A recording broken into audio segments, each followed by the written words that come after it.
Sekolah di Kota Palembang, Sumatera Selatan dilarang menggelar acara perpisahan. Hal tersebut sesuai surat edaran Dinas Pendidikan Kota Palembang tentang larangan pelaksanaan perpisahan sekolah sehubungan dengan berakhirnya tahun ajaran 2023-2024. Larangan ditujukan untuk sekolah tingkat TK, SD, dan SMP baik negeri maupun swasta. Kepala Dinas Pendidikan Kota Palembang menegaskan, larangan tersebut mempertimbangkan beberapa hal, antara lain guna mendukung pemerintah dalam program pemulihan ekonomi, serta mengurangi beban orang tua siswa dalam menyekolahkan anaknya ke jenjang yang lebih lanjut. Jika ada sekolah yang tetap mengadakan acara perpisahan karena dianggap mampu secara finansial dan mendapat protes siswa serta orang tua, sekolah dapat dikenai sanksi. Sanksi berupa teguran atau surat peringatan bagi kepala sekolah yang melanggar.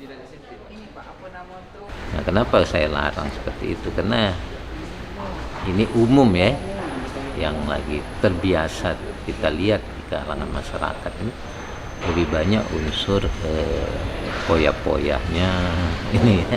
Bukan bentuk syukurannya ini karena kita semuanya kalau kita mendapat kebahagiaan, tetapi kita rasa syukurnya itu kita tuangkan dengan berdoa bersama seperti itu. Nah, di sisi lain dengan berbayar ini tidak semua masyarakat tuh mampu untuk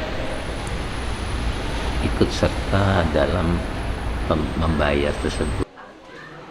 Kendati melarang sekolah menggelar acara perpisahan, Dinas Pendidikan tetap mengizinkan sekolah menggelar acara syukuran serta doa bersama secara sederhana.